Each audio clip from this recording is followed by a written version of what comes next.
Stranded in a hostile realm known only as the Abyss, Sora Mukushima must fight to survive, grow stronger, and find a way back home. Driven by the desire to save his family and uncover the truth behind the monstrous invasion, he steps into a battle that will test not just his strength, but his very humanity. What kind of hell turned this kid into a weapon? Let's find out. The story began with Sora Mukujima, the protagonist, thinking in his sleep that he was here again. How depressing it was here. It was an island covered in smoke, with ruins of Western-style buildings, as if it spoke of the desertedness of the place. Suddenly, he noticed an incredibly powerful man and wondered if it was a man. He said with red eyes to let him come. He would wait for him at the edge of the abyss. In an instant, the protagonist woke up and noticed that it was that strange dream again. His father, Shoya Mukujima, shouted that they were late. MC got up and headed to the bathroom, thinking that he seemed to know the man from the dream. What about the underworld? Did he overdo it with his studies? His father, smiling, wrapped in a towel, put his hand on his head and asked if he overslept today. The protagonist replied with displeasure. Let him stop treating him like a child. He's already 15 years old. He exclaimed, so what? Let him look at his muscles. The protagonist nervously replied that he would never think of it. If they did not huddle in a tiny apartment, he would not have to see him naked every day. The father noted that as soon as he gets rich, he will live in a big house. Both he and Riku will have their own rooms. MC replied that he has been hearing this for 5 years. He laughed and said that life became easier as soon as his brother went to the army. The protagonist, brushing his teeth, thought that he had been there for 3 years already. He himself was planning to go to the army, but then he would have to say goodbye to a stormy life, with a slightly unreliable father who jokes a lot, and with a mother who is strict but very loving. Still, it is good with them. I wish these days would never end. Suddenly, a powerful earthquake began. The protagonist, looking out the window, thought that he always knew that peaceful life would end sooner or later. But what he definitely did not expect was such an end. He looked out the window and saw a huge tower appear right in the center of the city. MC thought that he had no idea back then how much the appearance of that tower would change the course of human history, but he knew for sure that the tower was connected to his powers. At this time, his mother, Yae Mukujima, called Riku, and he explained that everything was fine. He just needed to follow the orders of the self-defense forces, and then he could go home. The protagonist thought that his brother said this in a weak voice. After that evening, they lost contact with him. The news said that nothing was threatening people, they just needed to stay home. But this lasted until the news stopped broadcasting. Now the same information was played on the radio, and then the order to evacuate came. His mother left a letter for his brother, telling him that they were heading to a shelter. Everything he saw along the way seemed to hint at something. The soldiers driving by had a look of despair on their faces. Their cars were marked with horrible claw marks, and a sickening smell of decay was coming from inside. After a while, the whole family arrived at the gymnasium, a temporary evacuation shelter. MC thought that the shelter was full of refugees, but hardly anyone was talking. It was as if they were waiting for their death. But even in this silence, there were troublemakers. They tried to make their presence known in every possible way. Eiji Kagawa, a bully, approached a little boy and grabbing his hand shouted, "How dare he steal his bread?" He pointed his finger at his pocket in fear and replied that he did not steal it. Everyone got a loaf, he had already eaten his. The boy hit him with his knee and smiled and noted that he was not full yet. Would he mind if he took his bread? The boy, writhing in pain, agreed out of desperation. He happily said that they had decided his bread belonged to him. It would not last long anyway, he would not die. Suddenly, the protagonist's father grabbed him by the shoulder and menacingly asked why he was doing this. He understood the situation they were in. Eiji grinned and noted that he should worry about himself. He shouted furiously, "Let him give him back his bread." The boy, swinging his arm, exclaimed, "Let him shut his mouth." The father instantly kicked him and gave the bread to the boy. Eiji stood up and noted that he remembered him. The protagonist, watching this, excitedly called out to him. The father calmly replied, "Let him not worry, he would look after him." He thought that he would not forget this guy even after death. Eiji is a bastard who enjoys tormenting him. Suddenly, a soldier ran into the room and excitedly shouted that everyone should immediately leave the evacuation shelter through the back door and get into one of the trucks. One of the men asked with a serious face why they were doing this. The soldier excitedly replied that this was confidential information he could not say. He pointed his finger at him furiously and exclaimed that they first kept them locked up in their houses for 2 days and then evacuated them here. So he still can't say anything. What does he even pay taxes for? Suddenly a powerful blow was heard at the door of the shelter. The soldier shouted in fear that they were here. Let them run quickly. The protagonist began to lead his parents away and shouted that they needed to hurry. He thought that he had a bad feeling. The soldier began to hold the door with his hands and shouted that he could not hold them back any longer. Let them quickly get into the trucks. In an instant, The demons knocked down the door and entered. MC, seeing this, wondered what the hell was going on. All the people ran out into the street in fear and started getting into the trucks. The protagonist shouted that there was no more room, let them get in first. His parents climbed into the truck and his father gave him his hand, when suddenly, the people standing behind shouted, "To hell with this kid." There was no more room in the back. If he was going to hesitate, let him get lost. The protagonist ran to the side and shouted that he would get into another truck. He ran to the last truck, and when he started to climb in, they held out their hands to him. The protagonist happily started to climb in and thanked him. AG grinned and noted that it was his line. MC wondered in fear, why him of all people? The guy let him go and said, let him die instead of his father. He fell to the ground and people started running over him in a hurry.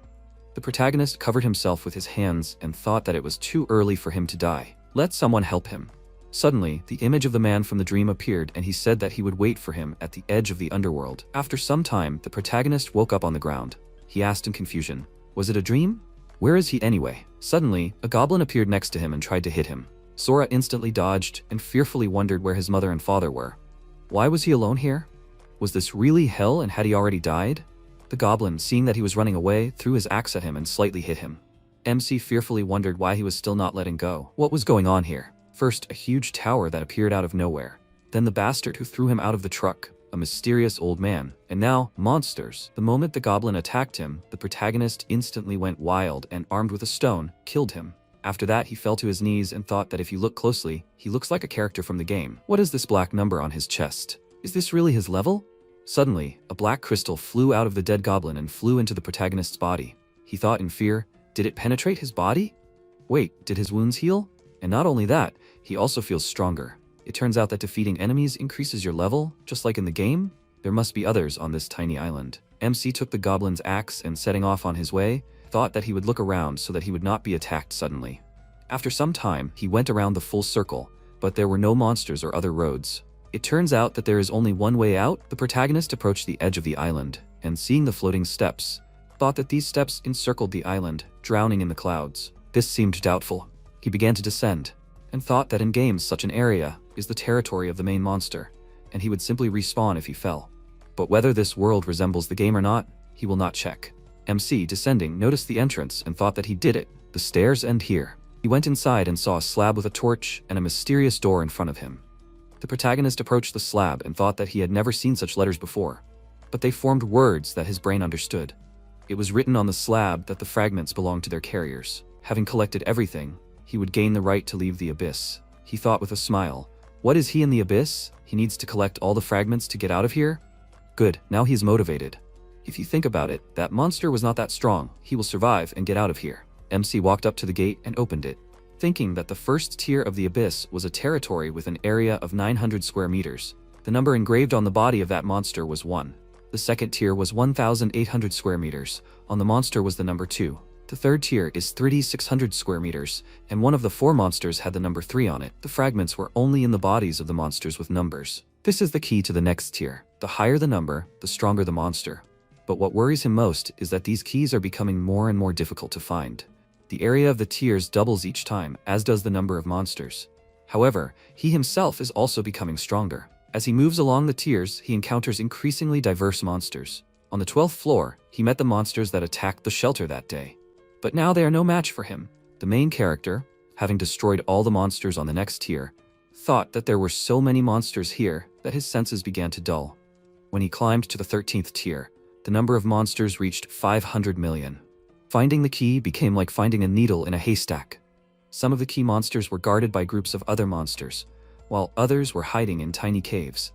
But what irritated him the most was the amount of time it took to kill them. However, no matter what it took, he would continue to move forward. After a while, MC climbed to the 42nd tier of the abyss, where the number of monsters was 2,199,023,255,552. He looked at them and wondered, what year was it? No, the concept of time was no longer important. There was only death and carnage. The death of monsters and the carnage that he was causing. One of the monsters tried to attack him, but the protagonist tore it to pieces in a flash, and then moved on to the others. After a while, he wondered how many monsters there were in total. He would note that first. The protagonist walked up to the wall and scratched another number with his nail, asking if it was time to find the key.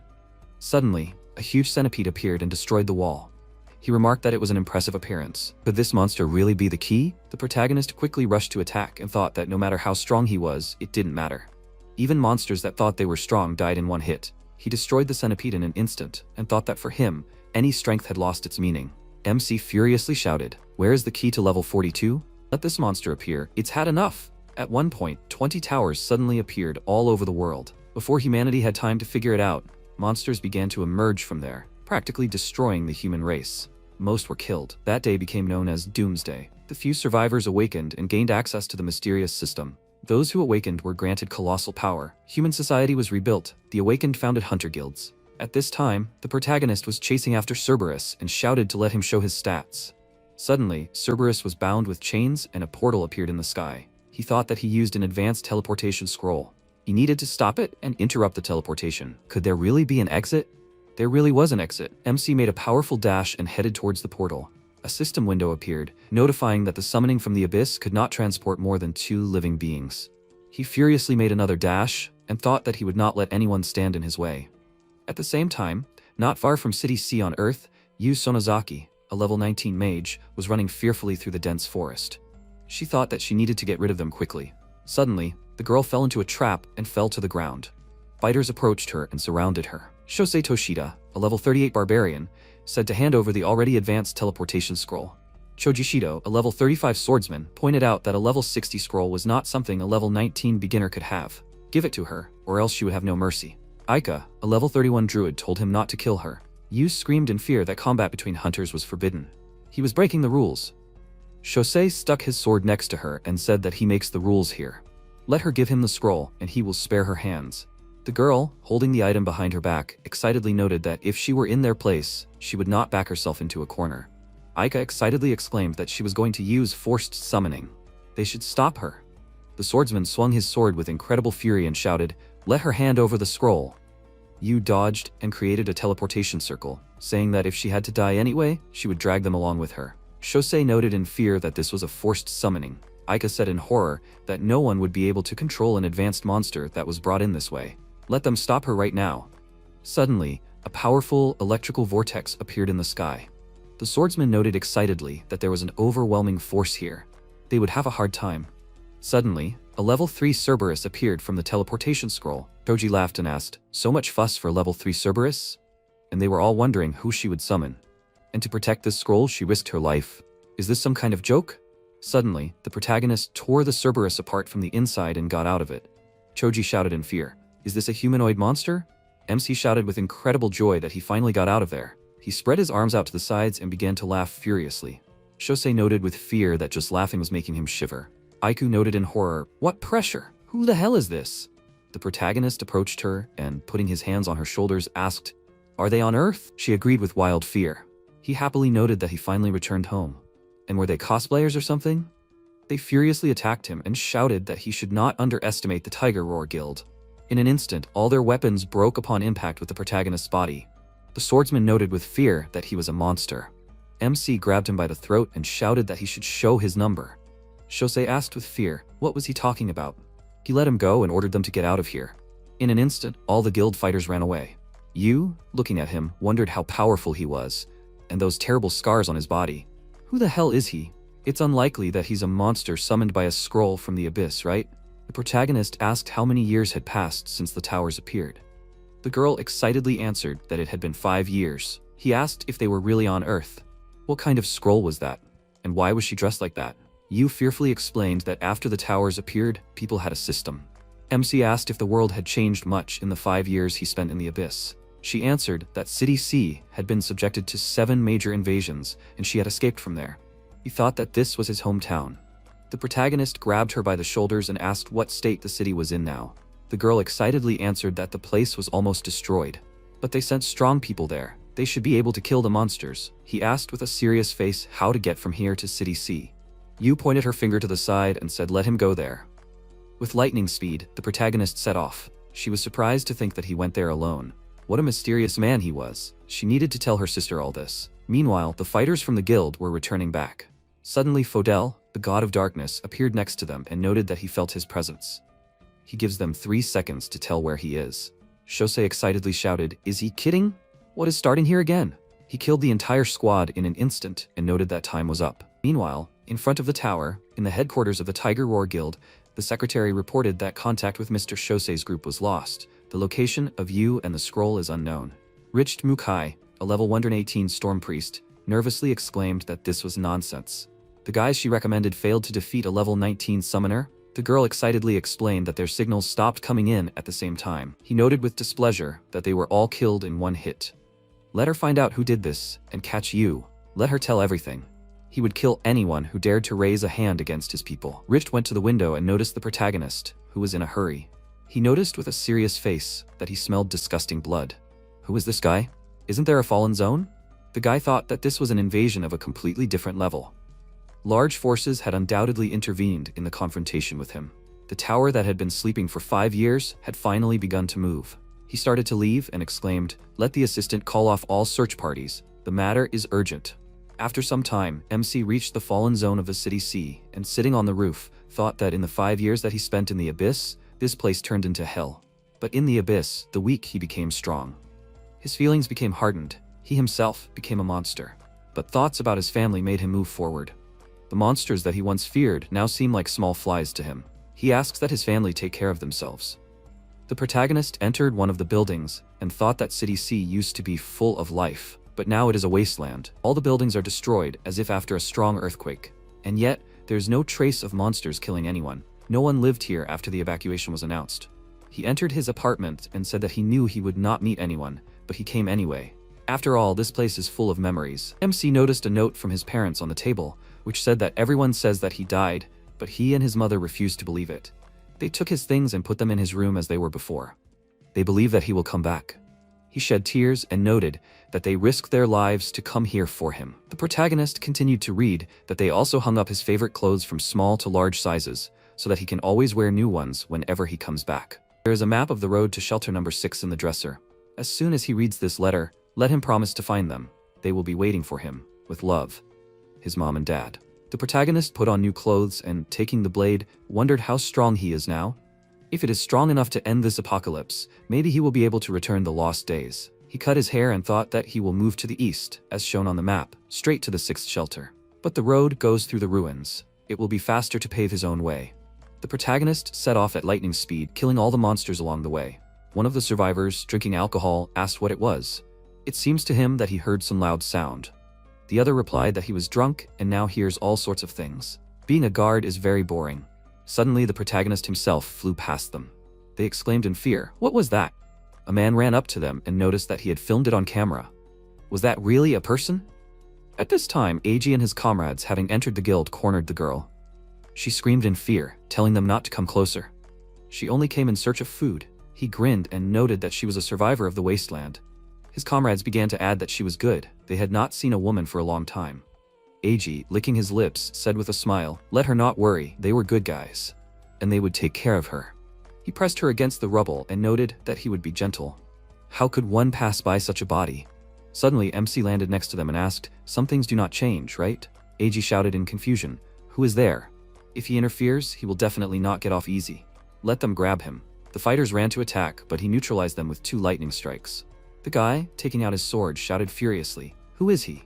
"He's from the Tiger War Guild. Let him just try to touch him. The guild won't let it go." The protagonist, with a calm face, lifted his hair and asked, had he already forgotten the face of the one he killed? Eiji asked in horror, was he really Sora? This just couldn't be. The guy, wild with fear, began to move away and scream, "Let him not come closer." Was he really alive? MC grinned, grabbed him by the throat, and, agreeing, said that he had to fight his way out of hell because of him. And now it was his time to go there. He thought that he would take away every bit of self-respect from him. This was his strength now. In the past, all he did was torture him. Feelings of pain, humiliation, helplessness, today he would give him back the opposite. The protagonist remembered how Eiji himself had asked in the past, why was he mocking him? Because destroying his self-respect was damn nice. Suddenly, he let him go and thought that he couldn't become like that. But if such worthless people continue to breathe, more people will die. MC called out to him and noted that he tried to kill him and failed, so he would spare his life. But still, he would not let him just leave. The guy asked in wild horror what he would do. He answered that for 2 years of hell at school, 1 hit. For bullying the weak, 1 hit. For throwing him out of the back of the truck and trying to kill him, 2 hits. Let him take 4 hits from him, and they will be counted. AG fearfully noted that if he hit him like this, he will die after the first hit. The protagonist grabbed him and, having dealt the first blow, replied that he should not worry, because he will be soft. He began to deal incredibly powerful blows, and before the last one, he ordered him to get up. AG, with a disfigured face, said to just kill him. MC put his foot on his head and pressed him into the ground, and then thought that he had no limbs or sight left, so it was not bad. He ordered the remaining two to take him to the hospital, and let him not appear in front of his eyes anymore. After that, the protagonist set off again and thought that he had dealt with the cleanup. Now, it was time to continue home. After some time in the security zone of City C, one of the soldiers said that he was ready to kill in order to remain a sentry on the wall. The other agreed and added that at least here they did not have to actually fight monsters. Tanji Kagura, First Lieutenant, Level 31 Commander, approached them and with a serious face pointed out that they should not be such weaklings. If monsters appear, they better stay sane and do not fall from the wall. Let them not let down their guard. No one can say when they might come. Shoki Matsura, a level 22 private soldier, noticed that they were in the security zone. The monsters from Zone X would hardly get here. They just had to be on their guard. Suddenly, at that very moment, a level 45 Kraken child, a monster with a shell, attacked them. The soldier shouted that they should not be afraid and stay in line. The soldiers opened fire on it, but the monster only covered itself from the bullets. Shoki shouted in fear that his level was too high, their weapons were useless. In an instant, the monster made a dash and cut one of the soldiers. The soldier, holding explosives in his hand, ran to attack and shouted that he would show him. Suddenly, the Kraken wanted to strike, but immediately stopped and froze. Shoki asked excitedly, "Did it stop?" Tanji asked in horror, "Did something really scare it?" The soldier ran to attack again and shouted that he did not know what he was afraid of, but this was his chance. He threw it towards the monster and there was a powerful explosion. When the smoke cleared, the Kraken began to attack with incredible fury. The soldier fell to the ground in horror and asked, "Is there not a scratch on him? This can't be." Suddenly, to everyone's surprise, the main character landed on the monster and instantly destroyed it. Tanji, in wild shock, asked that the reason for his fear was him? The military looked at what happened in surprise and said that he killed the monster and survived the explosion. There are not many people with such destructive power of S rank. He thought that he had not seen him before. He needed to find out who he was at all costs. The system announced that the special ability Advanced Level Inspection allows the user to see information about the target. The closer the user in level to the target, the more accurate the information displayed. Tanji looked at him with a shocked look and thought that this could not be. He saw a red warning from the system that he should show his respect. He thought, he does not see any information? He began to fall to the ground, but the other soldiers caught him and asked what happened to him. The lieutenant fell. They should call a doctor. Sora approached one of the soldiers and said that he wanted to ask him something. "How far is the 6th shelter from here?" The soldier looked at him with a frightened look and said that it was 50 kilometers to the north. However, he would have to pass through Area X to get there. There, the advance of monsters is held back. They are lured there to minimize the damage from battles. There are a lot of monster hunters there. The other soldiers approached the monster and were very surprised when they saw rare items left behind by the monster. He looked at them with a serious expression and wondered if monsters drop items when they win in the real world. It all looks very much like a game. He asked how strong this monster was for them. The soldier said that it was level 45, which is a pretty tough opponent. He wondered if even that was difficult for them. He asked how many monsters were in that zone that were higher than level 45. The soldier said with a frightened expression that there were probably no more than 100. Otherwise, humanity would have died out a long time ago. The protagonist calmly thanked them for the information and said that it was time for him to go. The soldier decided to call out to him and said that perhaps the request would sound strange. He bowed and said that, however, he was asking him to go to Area X. A hunter as strong as he was would save many people. He was sure of it. He asked with a calm expression, "The shortest route to the 6th shelter was through this area, right?" After receiving a positive answer, he immediately agreed to this request. He said that he would go through Area X and kill any monsters that were unfortunate enough to get in his way. Sometime later, at the military camp on the front lines, the lieutenant woke up after losing consciousness and Shoki happily said that he had finally woken up. Tanji sat up and asked how long he had been unconscious. He said it had been about 10 minutes. The monster dropped recovery items. It had worked well. He asked with a serious expression, "What happened to the man who saved them?" He said that the man had gone north. He was very surprised when he heard this and asked what he had just said. He looked at the lieutenant and said that he went to the 6th shelter. He looked at him intently and asked, "Did he go through Area X?" Shoki agreed and said that he didn't seem to care. He didn't hesitate for a moment. Tanji turned away with a displeased look and said that he should contact the main command center immediately. The soldier was very surprised by what he heard and asked, should they contact the main command center? The lieutenant was sitting on the edge of the bed and thought that there were about 10 minutes left until the appointed time. He should make it in time. The soldier came back and said that he sent a message on the emergency radio. However, why would they contact the command center? He gave Tanji the phone and he said with a serious expression that this mission was different from the previous ones. The information was highly classified, so they didn't know anything. Area X, which serves as the base for the mission, is no longer where they hold the monsters. It is a bombing zone. At the same time, the military girl turned around and said that there was an emergency call from Area B-22. The chief commander, Renji Kumagaya, a level 58 flame mage with a calm expression, said that she should connect them.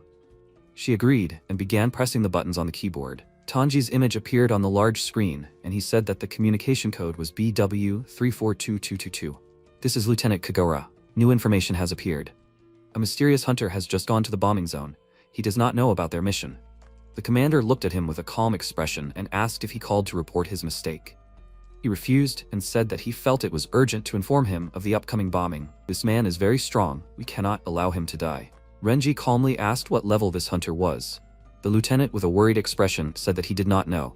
He, with a thoughtful expression, said that a hunter with an unknown level did not follow the rules and went to the bombing zone. He wanted him to contact him urgently. The girl said that he would most likely be dead by the time the message got through. He laughed at this and said that he lacked brains, but had a talent for humor.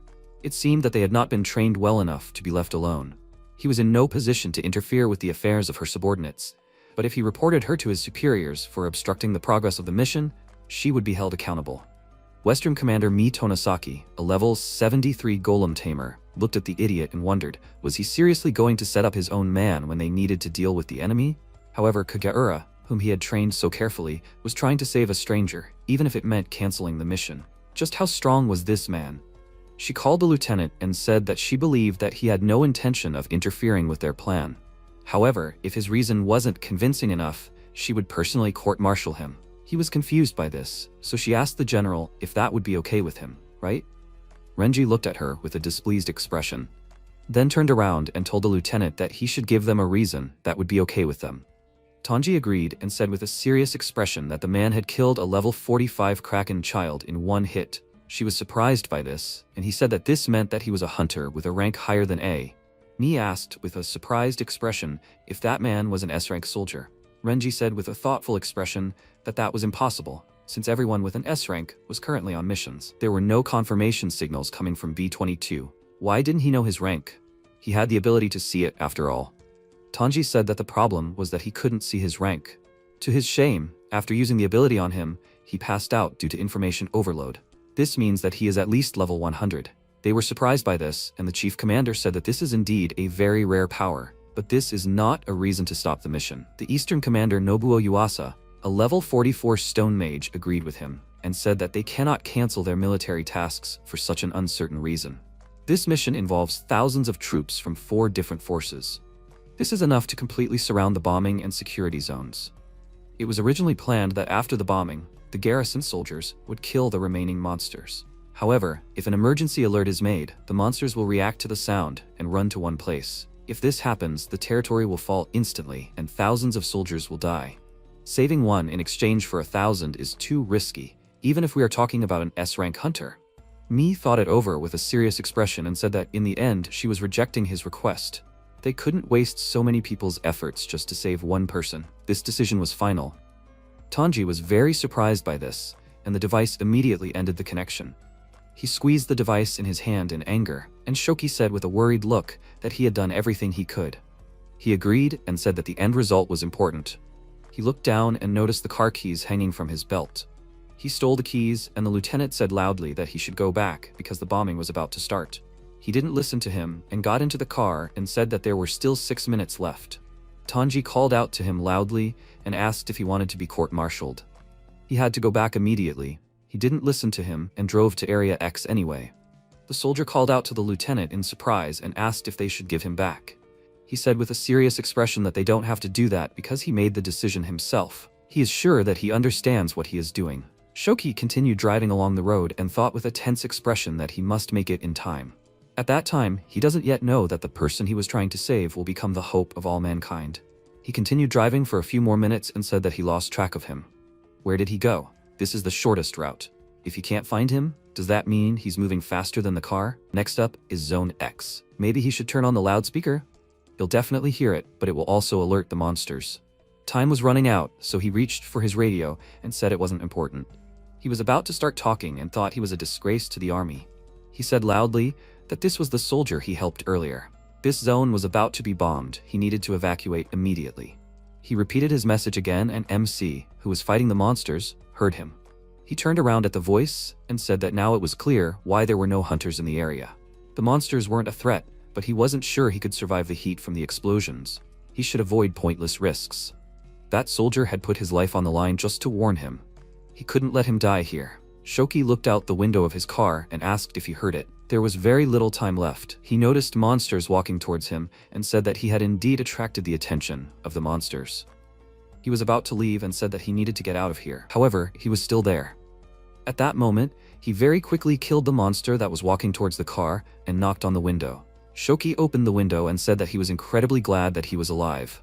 Sora asked with a serious look, "What does it mean that the zone will be bombed?" The private looked at his watch with a worried look and said that time was up. At that moment, planes started flying above them, dropping bombs on Zone X. Many large stones flew into them due to the explosion, which scared the soldier very much. The protagonist calmly lifted the rocks in front of him to protect both of them from these stones. The girl at the military base called the major general and said that the bombing was over. Renji said with a serious expression that they should use the drones to find out how many monsters they killed and where the survivors were heading. She said that the drones did not detect any signs of life.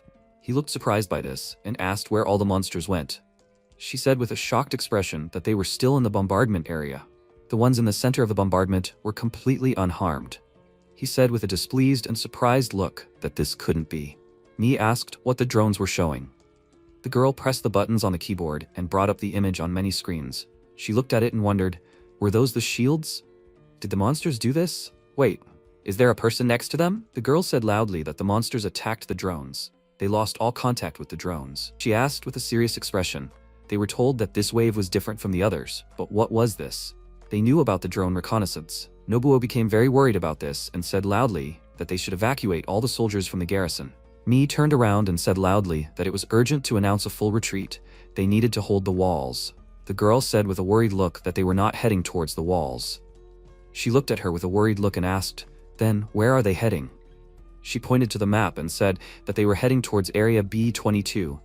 She looked at the monitor in surprise and said that, however, that was where that mysterious hunter was heading. They should send all the remaining drones there. They need to find out what stopped the monster's advance.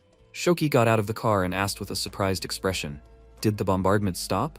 He started laughing loudly out of joy that he was able to survive. MC with a calm expression said that he was rejoicing too soon. If they survived, that meant the monsters would be okay too, and they were heading here.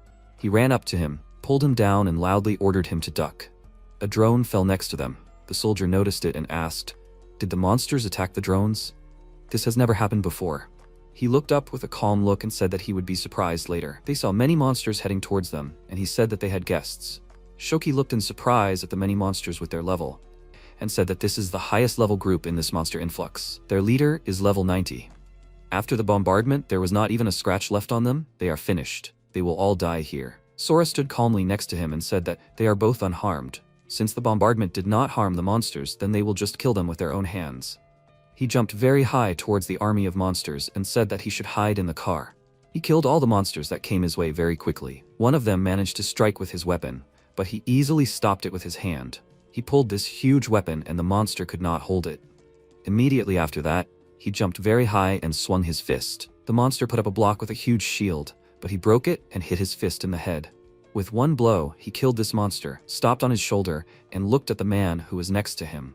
He looked at him with a slightly surprised look and thought, did he not feel his presence? The stranger looked at him with a smile, released tentacles, and said that he was finally found. He very quickly restored the monster's head and called it the Seed of the Abyss. The monster looked at him with a wide smile, called him a thief, and said that he must give him back what belongs to him. The protagonist looked at him with a calm look and asked what he was talking about. The stranger with a smile began to use his energy and said that for stealing someone else's power, he must pay with his own life. He fired several arrows of dark energy from an unexpected direction, but this attack did not damage him.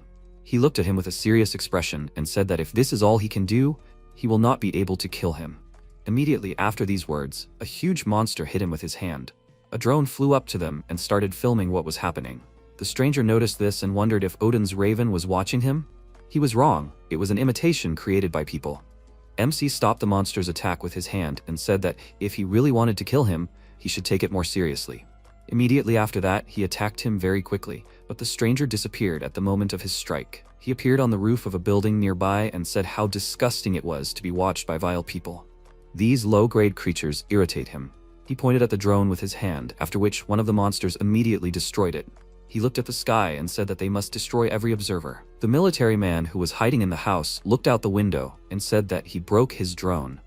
He thought that, however, he somehow managed to complete his task. The reason why the monsters changed course is because of him. He is a hunter who faced the influx of monsters alone. He did not notice the monster who approached the window and said that he needed to report it to the commander. He noticed loud sounds nearby, after which the wall was pierced by the monster's tentacles and immediately realized that he had been discovered. He was unable to escape from the monster and began to scream loudly in pain, which was heard by Sora, who was standing near that building. The stranger began to laugh very loudly and told his servants that they had to kill them. He looked at him with a serious expression and remembered what he had promised the soldier. Shoki tried to start the car, but due to the breakdown, he could not do it. He immediately jumped off the shoulder of the huge monster and thought that when hunting an enemy, you need to start with their leader. In order to save as many people as possible, he would have to kill those monsters. The huge monster tried to attack him with its fist, but he dodged it and thought that after merging with this person, the monster's striking power increased. A stranger began to crawl out of his shadow, which he immediately noticed and said that he was very persistent. The protagonist noticed his face and thought that they were somewhat similar. His opponent pulled out a sword made of dark energy, from which he felt a powerful surge of energy and danger. He swung his sword, again called it the Seed of the Abyss, and said that it would kill him. He struck and said loudly that this was his destiny. He dodged this blow, after which he struck his hand with a very strong fist. Because of this, the stranger dropped his sword, and he immediately grabbed it. Immediately after that, he struck a strong blow with a sharp movement, but his opponent managed to disappear again. MC noticed that he appeared on the shoulder of a huge monster and wondered, did this not work either? Maybe he just imagined it? The surge of that energy is very similar to the power of the abyss. The stranger looked at him with a very displeased expression and asked, stealing someone else's weapon, is that all he can do? He waved his hand, causing the sword in his hand to disappear, and he thought that this was definitely the power of the abyss. It seemed like it had a lot of uses that he didn't know about. This fight was going to be long. First, he needed to get that soldier to safety. He walked up to the car and asked, he wasn't afraid of heights, was he? Shoki said that he wasn't afraid of it. Immediately after that, he lifted the car and said that he would have to fly. The stranger loudly called him a fool and said that he should not treat the power of the abyss so lightly. He created a large ball of energy above his head and said that the strong do not exist to protect the weak. He used the Eye of Darkness technique and loudly said that they exist in order to become even stronger. He launched this huge ball at him and loudly said that he should die along with this weakling. Sora looked at it with a calm expression and thought that it was too fast. Even if he ran, it would catch up. He put the machine on the ground, jumped up to this ball, and loudly said that in that case, he should just destroy it. He threw a punch and thought, did he fail? It seems that he did nothing at all with this attack. He noticed another clot of energy that was inside and said that it turns out that this is the true form. He was distracted by the fact that he heard Shoki scream loudly in fear. He turned around and saw dark energy attacking the car. He said with a worried look that he should get out of the car. He looked at the streams of dark energy with a scared look, but the stranger said that he should not be afraid. He would return him home. Immediately after that, he pierced the car with several stakes of dark energy. The protagonist became very angry because of this and began to attack these spikes of energy. His opponent stood on the roof of the car and said that he did not need to be so zealous.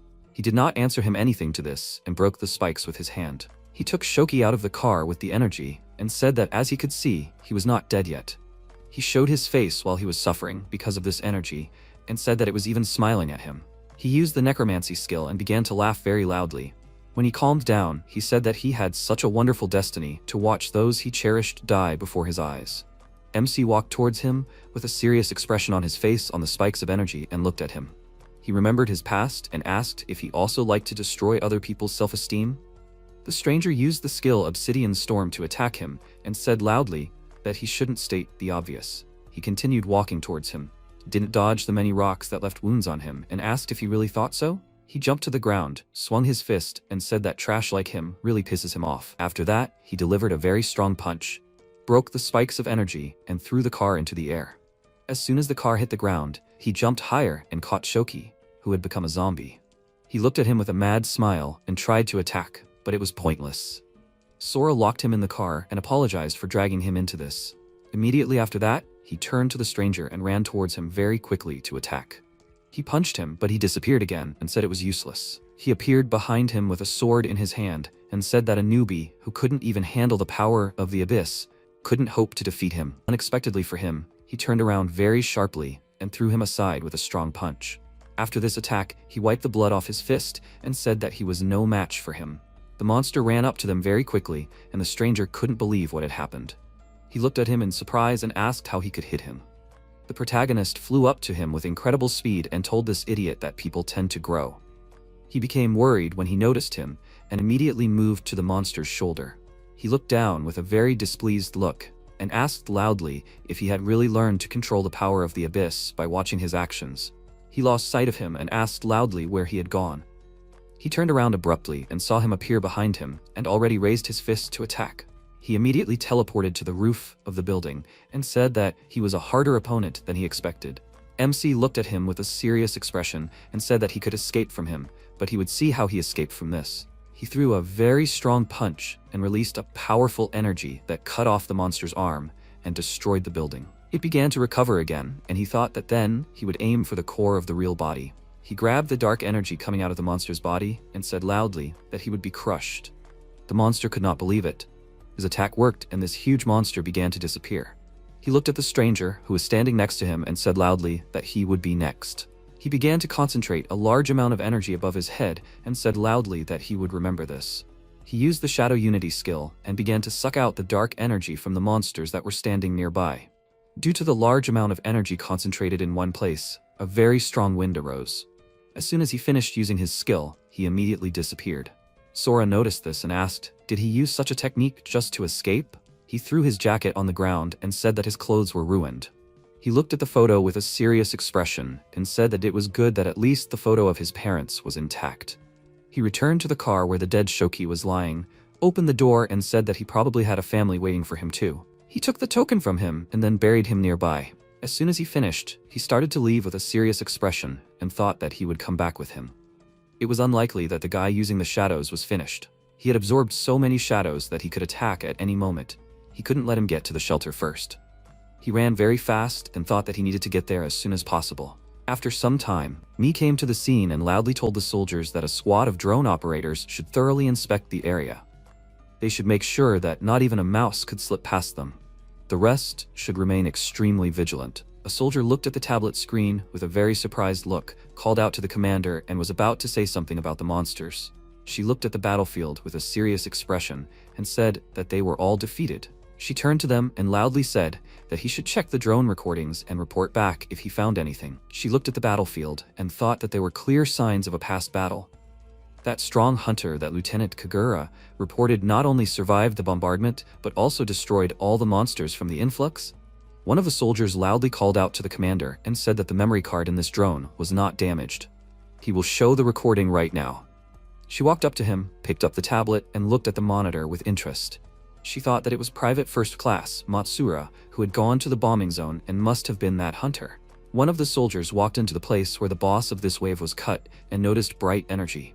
Coming closer, he saw the notification system about such items as a special energy potion that constantly increases the user's magical power, A-rank weapon, an ancient royal dagger. There was also a large cube that could not be identified. The second soldier, who was standing on the monster's body, called out to him and asked what he found there. He grabbed all of these items and said loudly that he found nothing. Immediately after that, another soldier jumped down next to him and asked, were these left over from the boss of the surge? They seem to be quite rare items. Appropriating items obtained by a squad is a crime. He knows what to do, right? He looked at the items he found with a worried look and asked with a serious look. How will they divide it? The soldier pointed to the cube with a smile and said that he could calm down because he only needed this thing. He refused and said that legendary items were sure to be found in such boxes. The soldier put his hand on his shoulder and said with a sly smile that he shouldn't misunderstand him. He had no other choice. He took the cube, remained standing in the same place, his eyes lit up, and he said that he had finally gotten the golem's relic. After some time, the protagonist reached evacuation shelter number 6 and said that he had finally made it here. He looked at the soldiers who were defending this place and thought that it looked like they hadn't been attacked yet. He went with the rest of the people to the shelter and attracted the attention of the people around him. He thought that he didn't feel his presence nearby. Moreover, the presence of anyone strong either. However, since there were no strong people here, this place would sooner or later be destroyed. Suddenly, he noticed a man in front of him and thought, is he blind? The blindfolded man asked if his blood was very thick. Did he come from outside? He confirmed this, which made him laugh out loud and say that he understood him, which made him happy. He was asking his grace to trust him. He had no evil intentions. He only wanted to buy information about the outside world from him. The information he needed meant a lot to him. The MC looked at the money he had taken out and wondered, was it the local currency? He said with a calm expression that he would tell him what he knew. The man said that he was glad to hear that. He said that, however, he wanted to ask a question first. Why did the priest call him His Grace? He felt like he was pretending. The man laughed and said that he could see right through him. Dressing like that was just his hobby. He looked at him with a serious expression and asked, did hiding his eyes also apply to that? He started laughing with a worried expression and thought that he was being too pushy. He took off his eye patch and said that he had recently contracted an eye disease. Sora looked at him with a serious expression and thought that he recognized that scary light even with his eyes closed. He must have a reason for hiding his power. It seemed like there was a wolf in sheep's clothing hiding in this shelter. He asked, so what did he want to know? He was a little surprised by this and asked if it was okay to ask now. He was interested in what was going on outside. Armed soldiers had gathered on the walls and seemed to be preparing for battle. He was sure that normal people hadn't noticed, but he had heard explosions. Would he mind telling him what that was? He thought about it for a moment and then said with a wide smile that, to be honest, he himself wasn't sure yet. He was going outside on business when he heard an explosion from the southwest and was so scared that he dropped the letter and was forced to use his t-shirt as a makeshift sign. The man was surprised by this and thought, so did that mean he was hiding his power too? He thanked him for the information about the southwest and said that he helped him a lot. The protagonist took the money from him, looked at him and thought, did he go alone in an unknown direction? How many fighters of his level are here? It is still impossible to sense them. Why do they allow such a suspicious person like him to move freely? Maybe people are treated more leniently now that they all have a common enemy? After that, he went to the store to buy clothes and thought that the money the monk gave him was enough for new clothes. Now it's time for him to find his parents. He should start with the old-fashioned way. He approached a girl on the street, showed a photo, and asked if she knew the people in the photo. She was very surprised when she looked at it, after which she immediately left and said that she did not know anything. He was embarrassed because of this and thought that she seemed to have seen a ghost. Is everyone here that wary? He noticed a cheeky guy walking down the street and thought he might have to ask him.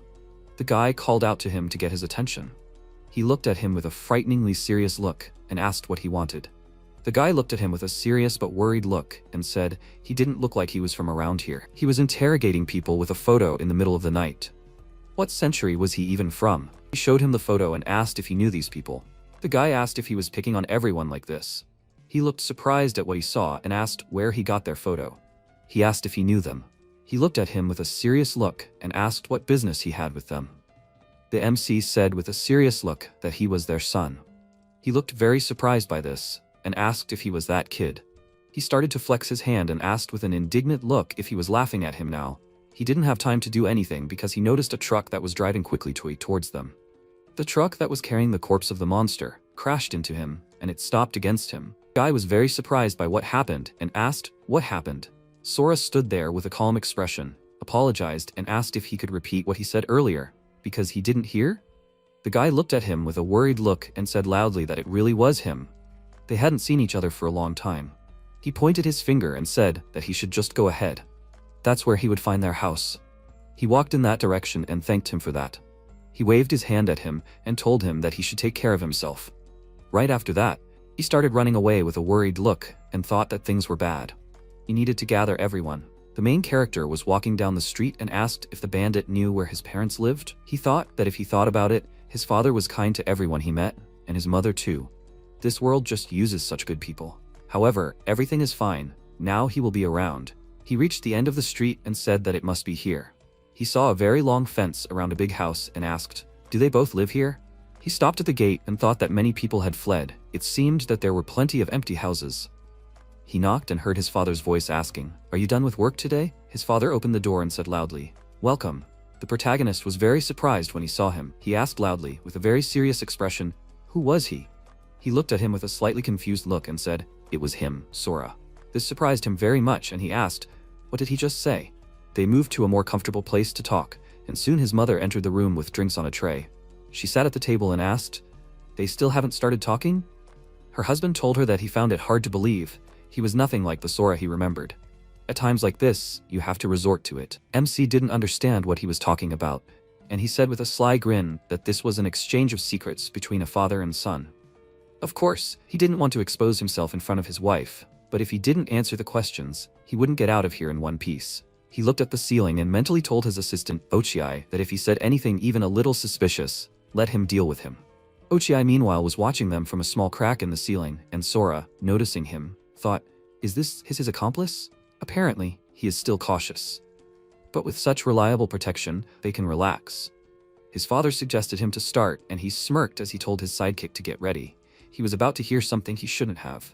After that, he told his father that he went to a housewife support group cooking class every weekend. Shoya was very surprised to hear this and thought, how does he know this? Ochiai, meanwhile, imagined his boss cooking and became nervous. MC said that he also secretly attended ballet classes every week. Then Ochiai imagined his boss in a full skirt, performing pirouettes. Shoya glanced nervously at the ceiling and he, noticing his gaze, immediately hurried to hide, which caused a loud sound. An awkward atmosphere reigned in the room for a few seconds, and then Shoya smiled nervously and said that it was possible, but not only his son could know this. Sora asked, that is, should he tell something about their family? He confirmed it and asked with a smirk, can he do it? He confidently confirmed it and told him not to say later that he didn't warn him. The man became nervous, but he still told him to go ahead, and then he pointed to the weapon rack and said that this Japanese sword was just a copy. Ochiai meanwhile frowned, and his boss became very nervous and told him not to joke like that. Does he have proof? He took one of the swords and said that there was a bite mark from his brother on the hilt. Then Ochiai became even more surprised and thought, didn't this bite appear when the leader's hands were tied and he grabbed the sword with his teeth, killing 38 people? MC meanwhile pulled the sword out of the sheath, and Ochiai thought that he was bragging. But he was sure that his goal was to lull the leader's vigilance and finish him off. Then Sora demonstrated that this sword was not real and pressed on the tip, and it retracted. Then Ochiai and his boss were very surprised. Shoya called Sora an idiot and immediately hugged him, exclaiming that they thought he was dead. It was really him, their son at home. He burst into tears and said that if only he knew what they were thinking all this time. They searched everywhere for him, and before he knew it, he became the boss. And now this same boss is shedding tears. How insignificant it is. He asked his son to bring that man down, while Ochiai thought that the boss had spent his whole life under a rain of blood, and he had never seen anything like this. He suddenly realized that he had caught the head of the family, a man who valued honor above all else, in such a state, and he became very nervous. He decided to quickly leave there, so as not to be killed for this, but MC punched his hand through the ceiling and grabbed his leg, smiling and saying that his father wanted to talk to him. Now there were 4 of them sitting at the table, and Sora's father said that out of all his guards, he was the most talkative. MC continued for him, saying that if word got out, it would be all his fault. Poor Ochiai cowered in fear and swore to keep his mouth shut, and they both loomed over him menacingly, and he thought that now he had no doubts. They were definitely father and son. Yae told them not to scare him so much, which made him very happy, and he looked at her with tears in his eyes, and she said that he really should keep quiet. He got upset again, and her husband irritably pointed out that at least he didn't tell them that he farts and snores in his sleep. She smiled nervously and pointed out that he had just done it himself, and Sora looked at them with a smile, thinking that he had just gotten out of the abyss again. Now he was really home. The peaceful atmosphere was broken by loud footsteps behind him. The same guy burst into the room with backup and excitedly told the boss that some blonde guy was looking for him. MC smiled and asked, is he talking about him? Seeing him here, the guy got really nervous and shouted in horror that it was him, after which he pointed his finger at him and said that even though he was strong, there were more of them. Is he planning to do something to their boss? Is he really from Tiger Roar? Noticing how his legs were shaking from fear, he grabbed his knees and looked at him threateningly, after which he patted him on the shoulder and turned to his father, offering him to introduce them to each other. He told his subordinate with a smile that this was his son, who had disappeared 5 years ago and had finally returned. He wanted to tell him about his level, but realized that he didn't know what kind of power he had. He grabbed his head in his thoughts, and Sora, noticing that he was hesitating, said that he had no system. Everyone was surprised by this news, and one of his father's subordinates asked if he had survived in the fallen zones for 5 years without a system. The guy said that if he had no system, then no matter how hard he trained, he would not have been able to rise above level 10. His comrade said in bewilderment that he insisted that he was strong, but in fact he was a newbie without a system. The guy laughed nervously and said that he was probably wrong. He remembered how he stopped the truck and thought, if he really was a newbie, how did he manage to not get hurt in such a collision? Noticing the doubt on his face, MC suggested that he try to see his level with his system, and he looked at him in shock, after which he said that since he did not have a system, he did not have basic information. The system allows you to see the levels of monsters, but if there is no special ability, then nothing will work. Sora's father said that inspection is a rare ability, not all hunters have it. The guy confirmed his words and MC smiled and told his father to look at him, then thought about how he could get at least some information about the abyss. After that, Shoya opened the system window, and everyone crowded around him to see his son's level. Only his wife was standing next to Sora. He asked her if she wanted to see his level, and she told him that it was enough for her that he was now next to her. Besides, she would know everything anyway. Her husband let out a surprised sigh and said that no matter how much he tried, the result was the same. Nothing can be seen. There are only 2 reasons. Either it's because he doesn't have a system, or his level is so high that he can't see anything. And yet, he can see the name. Moreover, he survived for 5 years. If he were a newbie, he would have died by now. It turns out that his level is too high for him to see it. What has he been doing all these 5 years? His son's face darkened, and his wife asked with a smile, shouldn't they be happy? She turned to her son with a gentle smile and put her hand on his face, saying that he was a strong boy. He must have gone through a lot to come back.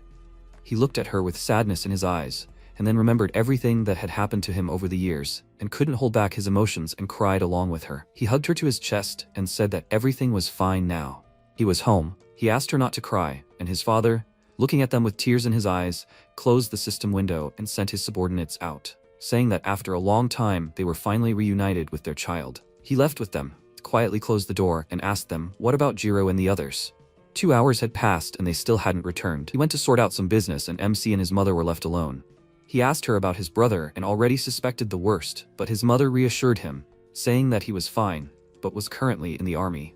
She showed him a photo of him and asked if she could call him since he was back. He had been fighting on the front lines all this time, as if he was trying to avenge him.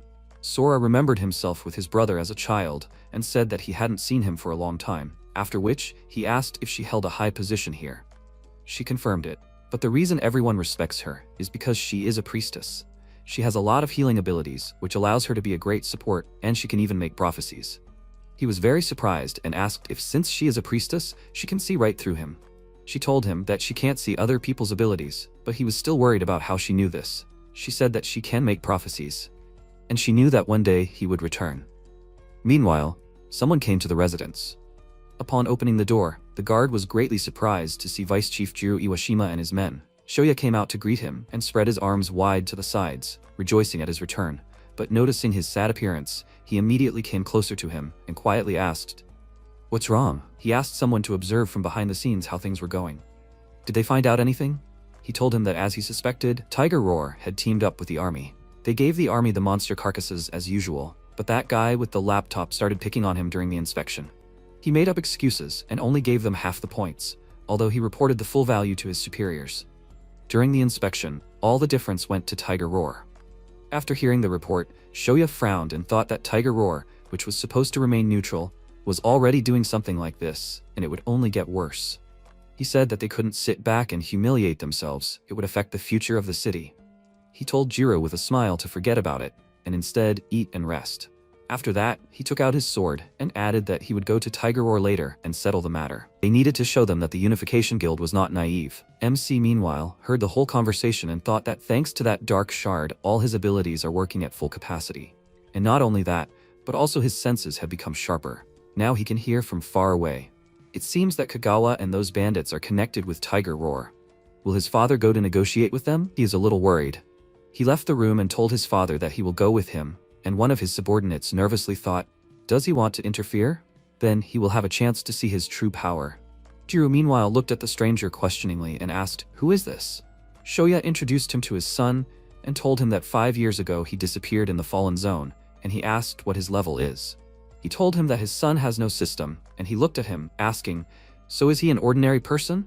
He thought that without a system in any shelter you will become a dead man, not lasting more than 3 days. There is of course a chance to survive with elite statistics and good survival skills, but without professional skills you will turn into dead weight faster than it comes to combat. Because of this, he decided not to involve him in the affairs and told the boss that this is good news, but since he just returned, he is probably tired. Why shouldn't he stay here? He replied that he was right and asked his son to stay at home with his mother, and she said with a smile that she had an idea. She would show him the house in their territory. But he was not particularly happy with this turn of events and realized that they thought that he would be of no use in combat. But he expected this. For people with the system, he is an ordinary person. He admitted the possibility of staying here. After all, he had not yet formed a complete picture of this shelter. There are monsters here that are targeting him, and it is better for him to hide his strength so as not to involve his family in this. He agreed to stay, and his father breathed a sigh of relief, but his subordinate was very upset because he missed the chance to see his power. After that, Shoya led them to sort things out with another guild, and Sora looked after them. His mother told him not to worry too much. He was just worried about him. They met after a long time. Of course, he does not want to put him in danger anymore. He wanted to object, and she patted his head, assuring him that everything will be fine, he is strong. She constantly turns to visions to see the future, and they say that he will return safely. He waved her hand away and embarrassedly said that he is not a child anymore, after which he thought that his mother really makes predictions to foresee danger, but Tiger Roar got involved with the army, so now his father will conflict with them more often. He asked what the situation was in the shelter, and why did Tiger Roar treat them badly. She told him that after the Day of Judgment, the hunter guilds founded by the Awakened joined forces with the military to manage the shelters. His father created a unification guild and cooperated with the military here in the 6th shelter, hoping to find him. The guild grew a lot, as everyone in them was driven by the desire to find their family members. They are busy maintaining order, collecting supplies from the battlefield, and fighting monsters while the military participates in breakouts and attacks on the towers. His father is kind, then he is reluctant to send his people to help with the breakouts. That is how he managed to keep this place intact for 4 years. But a few months ago, a large hunter guild from the 4th shelter, Tiger Roar, came here to establish a branch. Since then, conflicts have not stopped. MC asked why the military didn't intervene, and she told him that the enemies were getting stronger and the army couldn't hold them back anymore. But Tiger Roar volunteered to clear the tower, and their strength had become so great that the military had to rely on them. Information about going to the tower is so valuable that it can't be ignored. Moreover, Tiger Roar has an awakened one who was chosen by the tower deity, Ezra. He is their trump card. Sora became interested in the tower deities, and his mother explained it in more detail. There are tower leaders. Their power is almost comparable to that of a god in a close sense. If he passes the test of a deity, he will become an Esra and receive divine power. They are considered gods outside the towers, and they also become guardians inside the tower walls. Tiger Roar currently has the most Ezra. Since each Ezra has absurd power, Tiger Roar is quickly acquired by all the neighboring guilds. The locals love his father's guild, but they have never cleared the towers. They are the only guild that is suffering without Ezra. MC noted that the situation was pretty bad and asked if people loved the guild, then why did they act like Yakuza? His mother told him with a smile that it was just her personal preference, and he looked at her with a strange expression. She took him to another room and asked what the difference was. Everyone was happy after all. She pushed him into the room and told him to take a bath. He was tired, right? He should call her if he wanted her to rub his back. He felt uneasy and said that he could handle it himself, and she remarked that he had really grown. When she left him alone in the room, he closed his eyes and concentrated. Feeling her moving away from the room, he thought that it was good that she left. He had no idea that the situation was that serious. But he couldn't help but worry about his father. So he went to the window, opened it, and went to help him. His mother, watching his silhouette retreat, thought with a smile that she had asked him to rest. Sometimes it was so hard with children. Sora's father went to the Tiger Roar Guild with the members of the Unification Guild. Meanwhile, his son was on the roof of a building nearby. He looked around the city and thought, the light was only on in the center, which was good. It would be easier for him to find his way. He looked down at his father, and everything in front of his eyes began to swim. He wondered why he felt dizzy, and he rubbed his eyes, thinking that after being strengthened by the fragment of the abyss, he did not even catch a cold.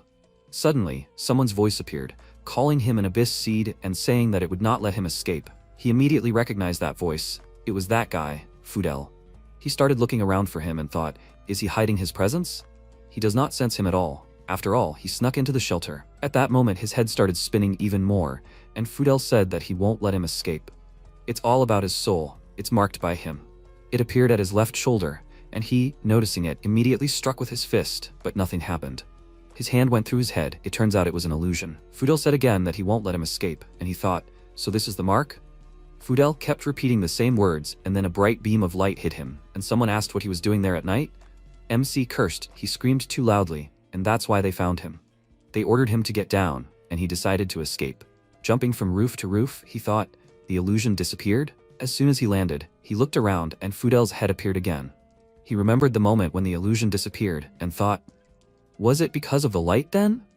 He decided to check it out and stood under the light of a street lamp and realized something. If he is in the dark for 7 seconds, the mark is activated and he starts to feel dizzy. When he loses his composure, the line changes. He decided to try it and Fudel appeared, saying through his mouth that his soul was marked by him. Passers-by who heard such phrases thought that he had 8th grader syndrome, and he thought embarrassedly that he was the only one who saw this face. He decided to take a walk and thought that when he went out into the light, a shrill noise began to be heard in his head. After a while, the mark goes away and he stops seeing it. This didn't happen before because he was in a room with light? That must be it.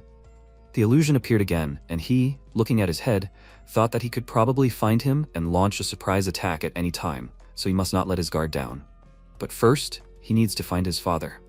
Fudel kept repeating the same phrase, and he couldn't take it anymore, and told him to shut up, which made him catch the gazes of strangers. He walked through the streets of the city, and when a car passed by, he only made sure that he didn't appear in the light. If it was like his mother said, then the military no longer needed the Unification Guild, which meant that his father was in danger. He didn't know how many strong people were in this shelter, but the army allied with Tiger Roar would never sit on the sidelines. There was a high chance that they would try to destroy the illusion of unification. In that case, he would protect his parents even if he had to kill everyone. He stood frozen in place and wondered if they would ever be able to return to the old peaceful days. He noticed a crowd ahead and hid behind a pillar. It seemed like he had reached the right place. He wondered how his father would handle this conversation. He remembered how he had taught him as a child that in conflicts, violence is the last resort and thought, will he also endure until the end now? But everything turned out to be completely different from what he expected. Noticing something unusual, he peeked out from his hiding place, and several guild members exclaimed with smiles that everything was finally starting. It had been a long time since the boss took out his sword. The last time, he left a nearly 20-meter scar on his opponent. Bright sparks appeared around Shoya, and his eyes glowed red.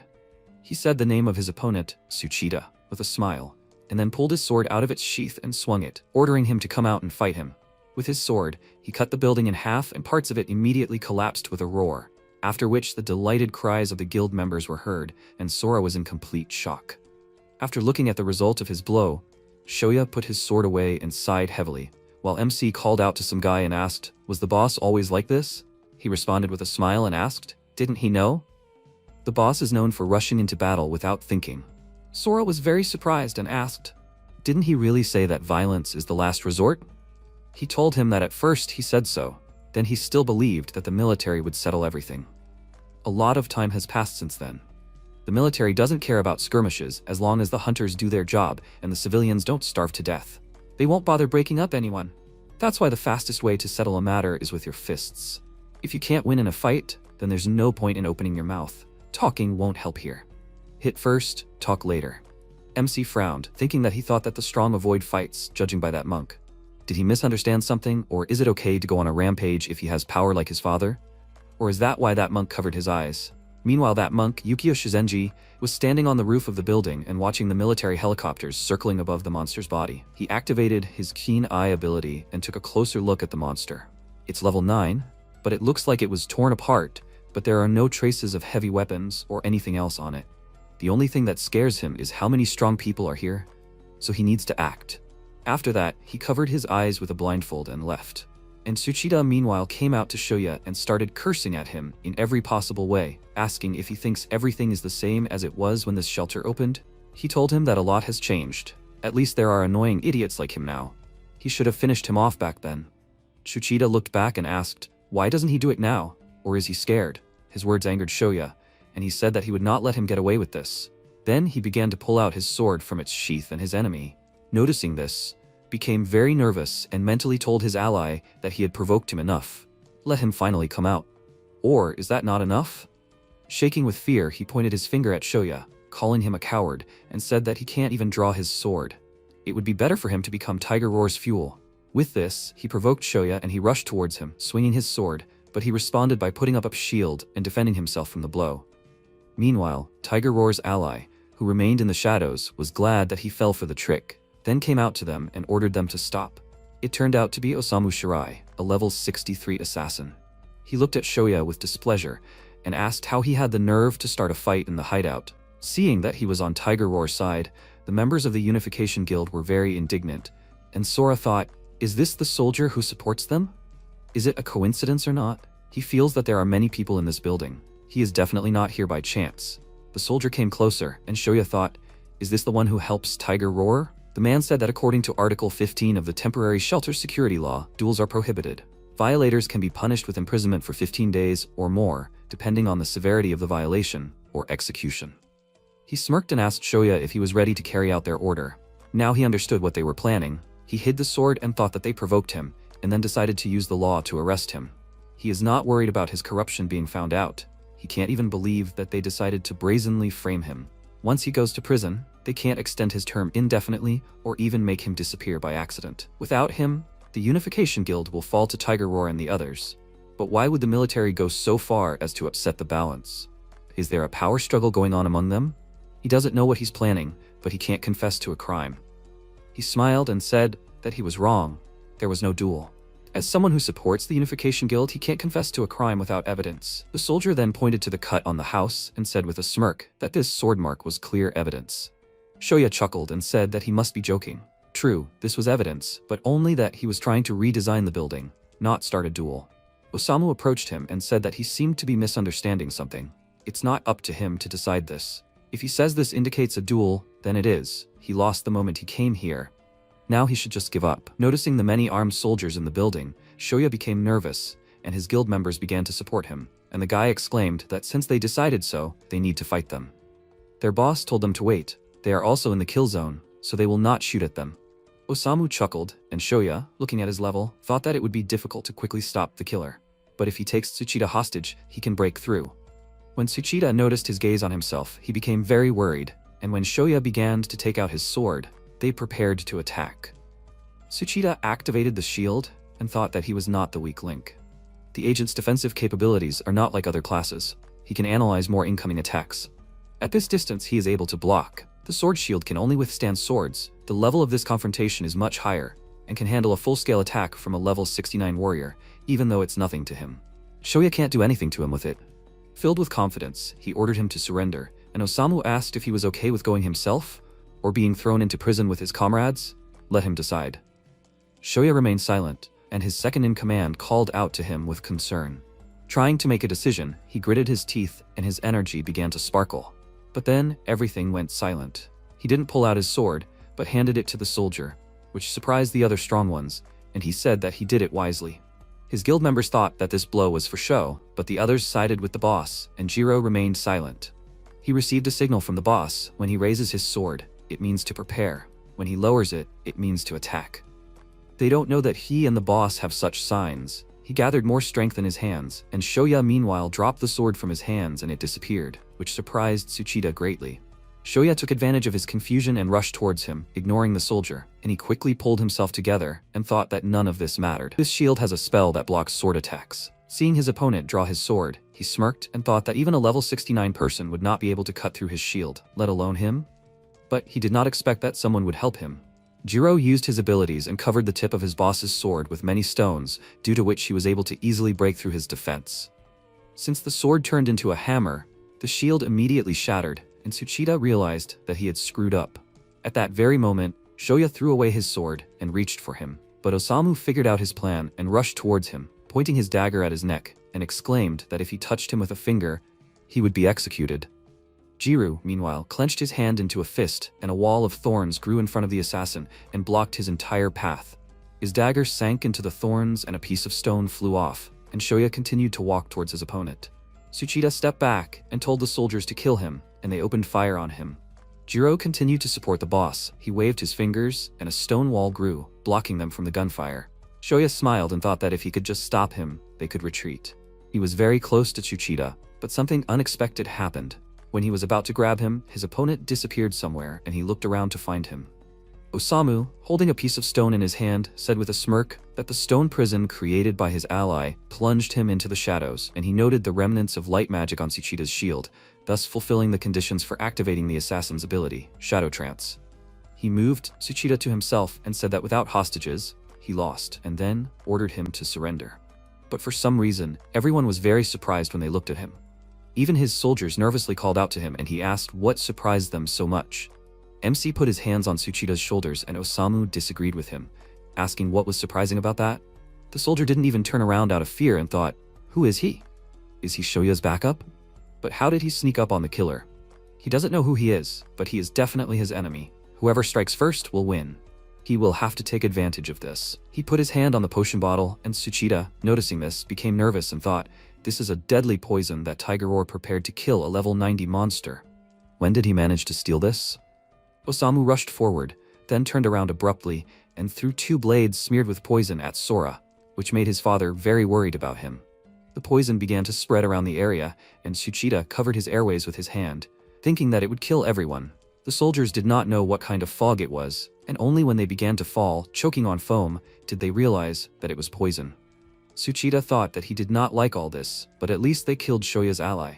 But everything turned out completely differently.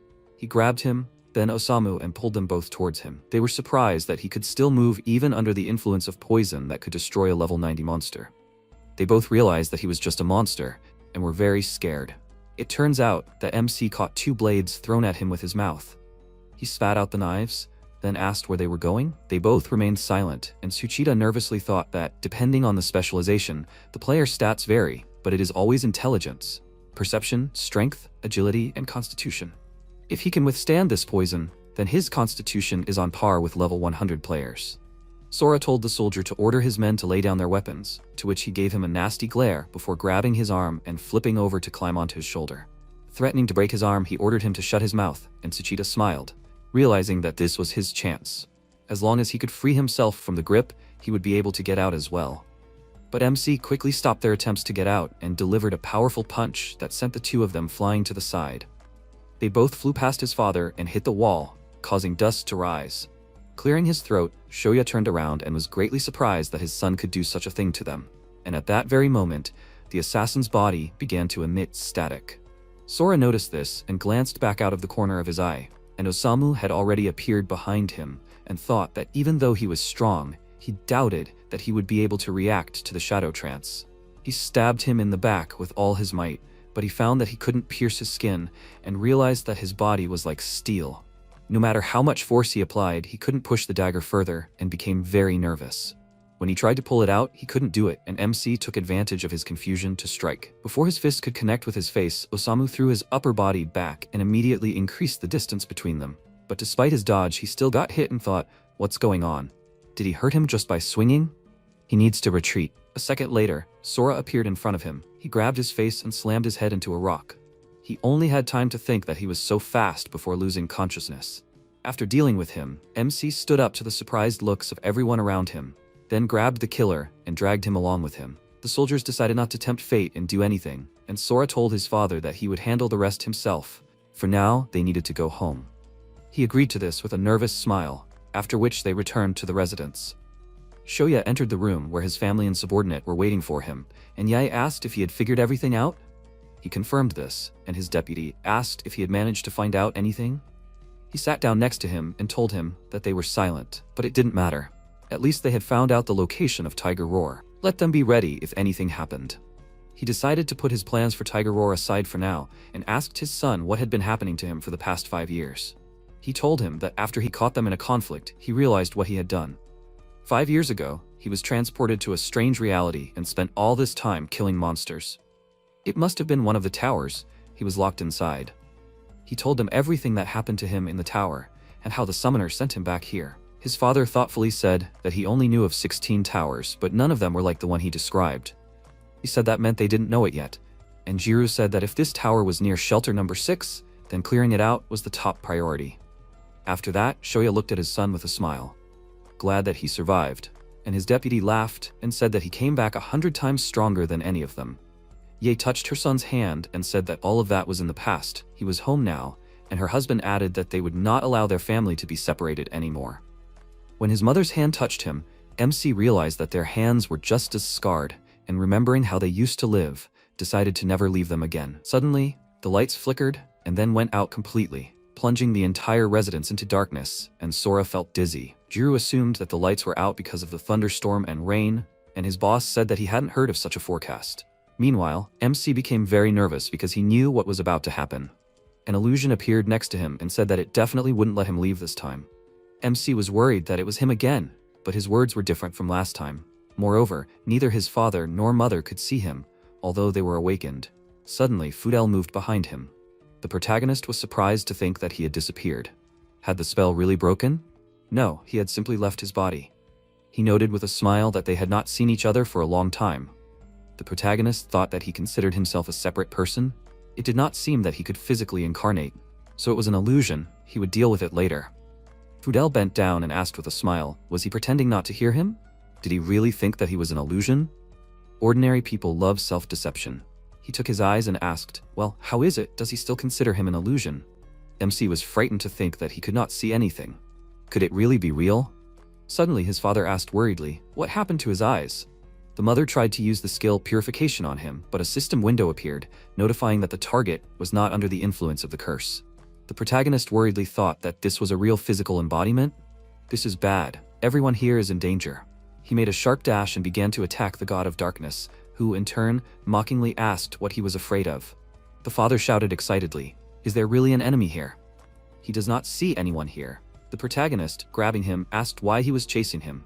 Fudel replied that he misunderstood. Come to think of it, he did not even introduce himself. He is from the noble divine race Asa, they call him the god of darkness. And he absorbed the black crystal, the divine power of the Asa race, left in the abyss. Simply put, his power of darkness. The god's minions are now keeping an eye on him, because he arbitrarily left the abyss. Those same henchmen are already gathering nearby. If he doesn't want to die, let him go back to the tower with him. MC thought that he was probably talking about those ESRS his mother told him about. His father, taking the sword, exclaimed with a serious face that he didn't know what was going on, but that guy was dangerous. They needed to kill him. The woman stopped him and said that they just needed to watch first. The protagonist noted that it meant that the gods were having a hard time these days. What could a couple of ESRs do to him anyway? Fudel exclaimed furiously. Let him not brag just because he beat him up once with pure luck. The other ESRs are incomparable to his current level of strength, and he limited his view without even straining himself. The protagonist, with a serious face, continuing to hold him, asked why on earth he should believe his words. The god of darkness laughed and shouted that he was a stupid plebeian. If he doesn't want to, he doesn't have to believe. Only when everything here is covered in blood, it will be too late to regret. MC thought that he shouldn't believe him. But there is still a chance that he is right. What should he do now? Suddenly, the monk Yukio entered the room, who used his power on the god of darkness. The main character's vision returned, and he wondered if he could see again. His father, seeing him, exclaimed joyfully. He wondered if this was the monk from the entrance to the shelter. The protagonist called out to his father and asked if they knew each other. He answered with a smile that they were not just acquainted. They founded a guild together. Fudel, under the influence of the monk's magic, shouted discontentedly, let him go. MC pointed at him and asked if he could see him. Yukio began to remove the blindfold from his eyes and answered that he had something to talk to him. It was urgent. The father asked what exactly was going on here. He said that he would explain as soon as he spoke with his son. After some time, they went into seclusion, and the protagonist asked what the urgency was. The monk replied that he was not an ASR, but his eyes could see divine power. This was because he had learned the forbidden art to seal the god himself. Although his divine power was of the same nature, his power far exceeded that of any deity. He did not know how this power came to him, but they did not have time to figure it out now. Incredibly powerful entities were already flocking to this city, and, most likely, they were attracted by his power. He did not know what happened between him and the god, but this guy's words were true. However, he could not return to the abyss. The inhabitants of the tower would be more terrible than the ESR. They were eager to trick him back into taking away his divine power. The best way out would be to leave this place and join the military. MC asked in surprise, what was he talking about, those people who wanted to blow it up? Yukio laughed and replied that the military was in their repertoire, but even among them, there were trustworthy ones. The SRs would not dare touch him if he officially joined the military. He wondered if his departure could guarantee the safety of his family. The monarch agreed and explained that the SRs were bound by an unspoken rule not to interfere in the lives of ordinary citizens without reason. It was only because of their traditions that the alliance lasted so long. Besides, in his presence they would not risk acting rashly. After all, the Rakuns were not inferior in strength to the SRs. At this time in the Tiger Roar Guild, hero Ryusei, a level 105 Ares SR, discontentedly asked what kind of stupid mission this was. Not only was there no system, they also lost 4 SRs because of him. Shiraya Yukinojo, a level 106 Earth SR, noted that according to the report, Sakuya's son had been missing for several years. There's a high chance he was pulled down by the tower. Hero alone would be enough to deal with this brat. The guy himself exclaimed furiously. What did he say? Rimdoju, SR Athena level 106, put her hand on his shoulder with a displeased face. Rich noted that this time he himself would take part in the operation. Kaichi Iwagaya, Hermes Ezra, level 101, asked in surprise himself. He explained that this was an order directly from Zeus. This annoying Sora must be eliminated at all costs. Tower 16 near shelter number 6 is about to activate. They are well aware of the importance of seizing control of it. The stubborn Unification Guild refused the offer of Tiger's Roar and plans to independently investigate the tower. Therefore, their target is not only Sora, but also his parents, the founders of the guild. They will get rid of everyone at once. At this time, in the Unification Guild, the monk said that this is all. Let him come to the command center and meet Mi Tonosaki there. He knows her well, so he is sure that she will protect him. He will also ask her to check the curse formation. If there is a battle, then even Tiger's Roar will not be able to do anything while this is working. The mother called out to the protagonist and said with a smile, "Let him not worry. The guild is based in this place for a reason." He answered with a calm face that he understood. After 15 minutes, the monk was sitting on the street.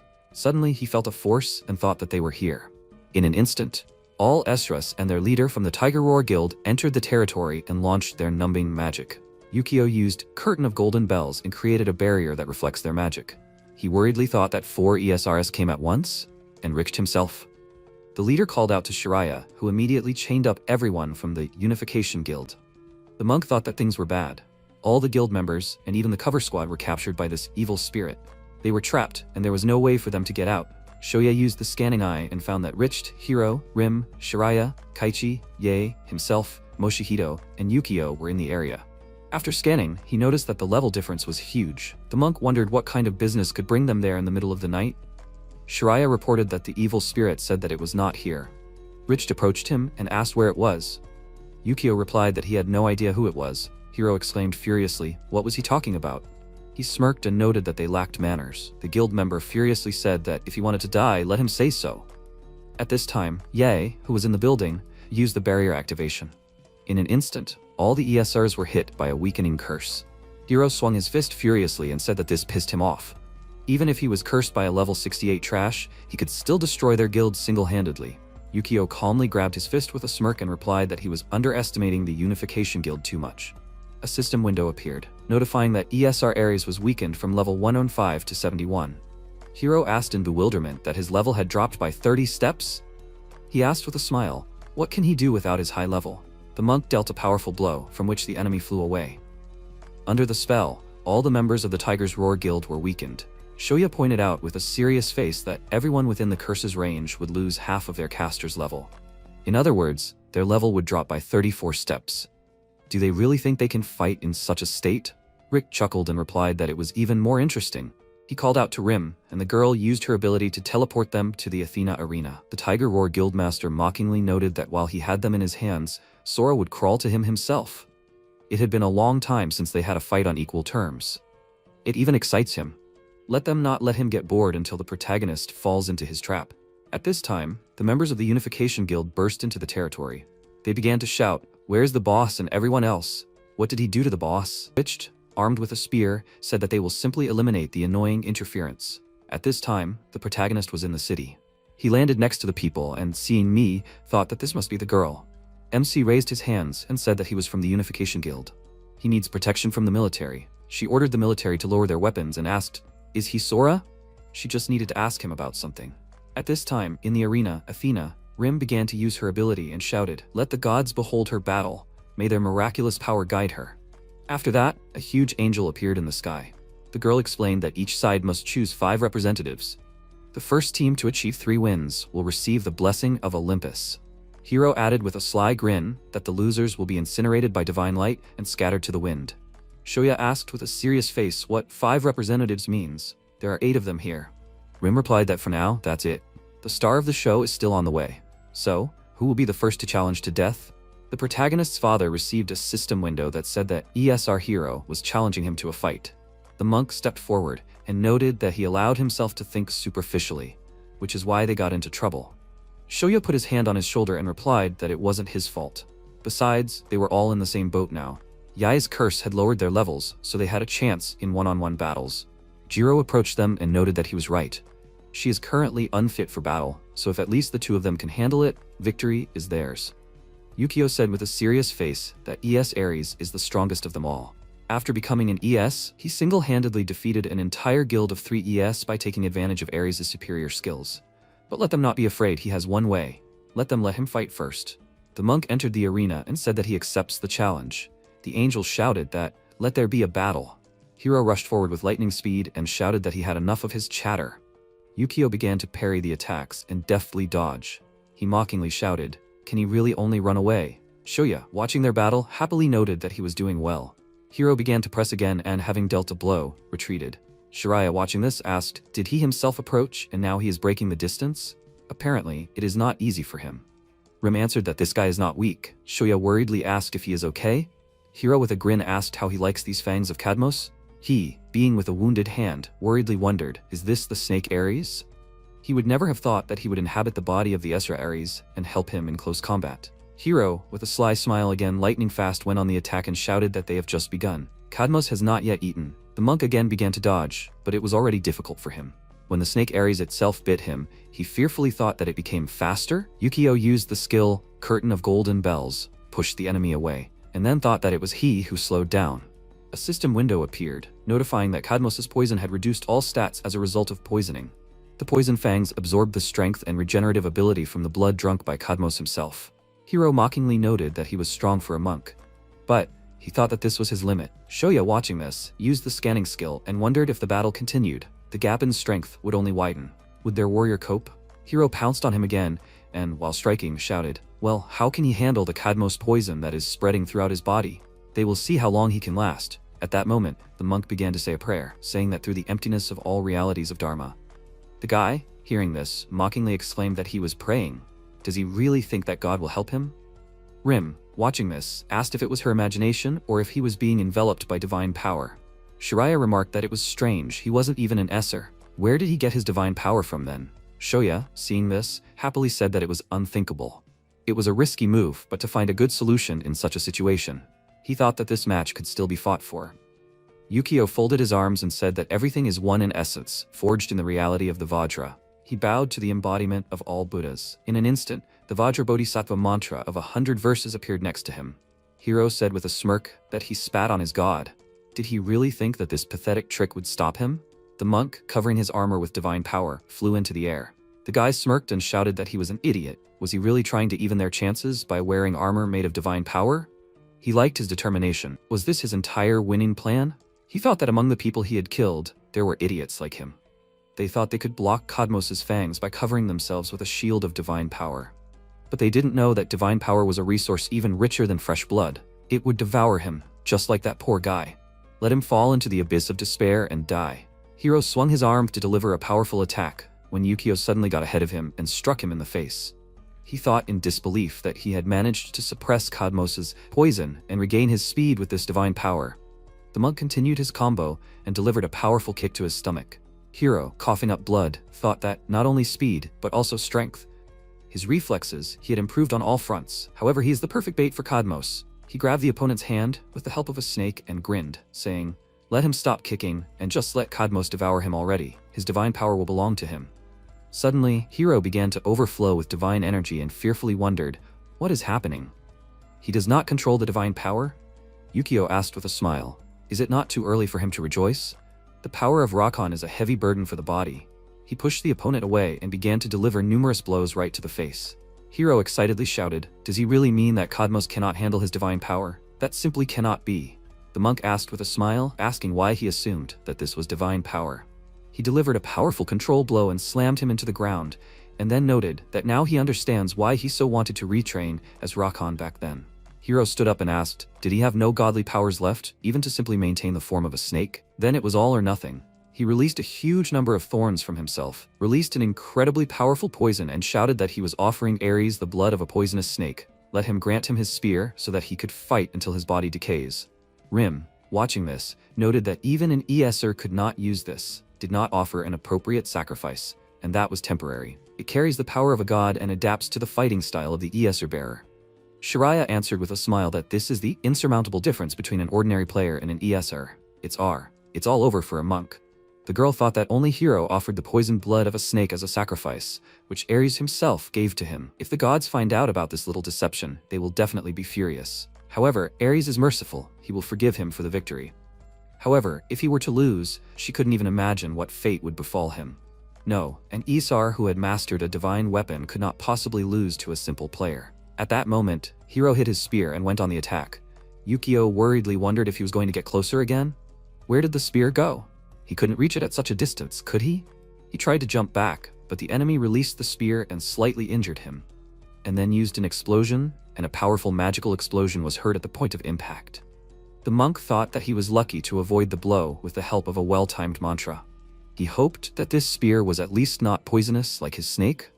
A system window appeared, notifying him that due to the destructive effect of the Ares spear robe, he lost 50% of his defensive properties. He worriedly thought that it had half destroyed his armor. Hero began to attack again and release a huge number of spikes. Yukio, trying to dodge, thought in fear that he was able to emit a spear not only with his fist, but also with other parts of his body. He began to strike many times with a malicious smile and shouted that they would see how he would dodge now. A huge number of spear blades appeared, which sought to hit the monk. He thought that he could not read his movements at all. Each missed blow only destroyed him more. Was he so strong even after taking karmic damage? If he had not weakened it, he would already be dead. He must keep his distance. Yukio, having once again charged with divine power, tried to strike and force the enemy to retreat. He put out his hand and said that all three realities would be purified. Strife and sins would disappear. Hero, cutting his palm, shouted with a mad smile that he was already at the limit, right? Let him not think that distance will save him. He released poison on the ground and directed it towards the enemy. The monk, using the ability, said that the Silent Sutra is Onran. In an instant, a divine circle with a seal appeared above Hero, and a system window appeared, which said that this is the embodiment of holiness that purifies and drives out evil spirits. The effectiveness of the poisonous snake's blood is decreasing. He shouted with a nervous smile. Does he really want to limit his movement and win due to distance? How naive he is. The guy released a huge amount of red mass in his direction. Shoya excitedly shouted, let him be careful. The mass reached the monk and spikes began to appear lightning fast, which pierced his hat. He thought excitedly that he was almost caught. Suddenly, Athena noted that interference was unacceptable. As punishment, she set the man on fire and walked away. Ye, seeing this, excitedly began to heal him. Shoya, lying on the ground, thought that the fire had disappeared. But a system window appeared, notifying that the fire of divine punishment was reducing his life force by 15%. Hero noted that he would have died if that guy had not interfered. Oh well, he would still get it for this. The monk with a serious face thought that close combat was already too risky, and he also had long-range blood harpoons in his arsenal. Considering his remaining strength, he would last another 3 minutes maximum, but he needed to fight. There was no choice. Hero menacingly pointed out that he should stop wasting time. Victory was his. Yukio began to use the ability and pronounced that all dharmas were becoming one. He thought that arhats are divided by rank, the heavenly eye, the wise eye, the eye of Dharma, and the eye of Buddha. If he, the wise it, cannot win, then let the eye of Dharma open. The eye of Dharma greatly accelerates perception, but it does not last very long. He needs to quickly find a way to break through. There is not much divine power in this spear. Moreover, that bloody harpoon earlier. Wait, he got it. Hero tried to strike with a spear with a malicious smile, but the monk grabbed it and happily noted that this is the essence of his bloody spears. It is quite unexpectedly simple. He made a sharp movement of his hand and smashed it into small pieces. The guy exclaimed in complete shock that this cannot be. Shiraya, seeing this, screamed in horror. How could he block the thinnest threads of blood? Rim in shock suggested that it seemed to her that his eyes were able to see through the technique. Shoya happily shouted that he really found a way to resist the Esser Ares. Yukio, having absorbed his power after the blow, noted that such an amount of negative energy accumulated in his body gives rise to unholy thoughts. He will cleanse every last filth. He got into a fighting stance and began to use the ability. Hiro exclaimed in displeasure that he understood the attack, and so what? Blood touched by his divine power can be controlled without hindrance. Rim noted that the divine power in the blood is not uniform. Considering that the blood is so thin, it is able to pierce the enemy's defense. He gets out of this situation. The guy, having delivered the attack, with a malicious smile shouted that he has nowhere to run. Let him die right now. The monk used the Eye of Dharma and, having bound it, avoided the attack, and then said that all entities dwelling in the darkness of ignorance, bound by passions, will fall into the three paths of evil, gaining only endless suffering. Rim excitedly shouted, "Let him beware of his eyes. All his attacks are meaningless. He sees the movements of divine power." Hiro nervously shouted, "What is this?" Shoya, hearing this, displeasedly called out to the angel and noted that this woman was interfering in the course of the fight. She nervously pointed her finger and exclaimed that she was giving her a warning. Jiro displeasedly exclaimed that she was immediately giving their boss a punishment, and only a warning to her? He calmed him down and said that they just need to wait for his victory. At this time, Hiro furiously said that he did not need her help.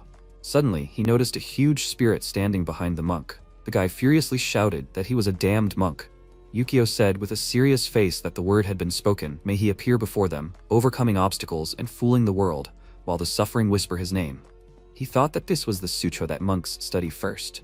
But this does not mean that it is weak. On the contrary, the power of Fudo-myo-o, as well as all his offensive and defensive powers, is doubled. However, this takes 30 seconds, and during this period, one must not lose concentration for a second. Reciting a sutra, right in front of an enemy, is an incredible humiliation. Hiro, piercing himself, began to release blood to try to somehow attack the enemy. Rim, watching this, worriedly thought that this fool should have interrupted the sutra after the seal. He began to scream furiously, "Let him die!" The monk, dodging volleys of blood, thought that he was conjuring the power to suppress the blood of the snake, and an attempt to overcome this block requires a huge amount of divine power. A sudden attack is meaningless in front of the Dharma Eye. It can't even be scratched by it. He only has 16 seconds left. Hiro continued to spit out blood with incredible fury, and wondered why his eyes were bleeding.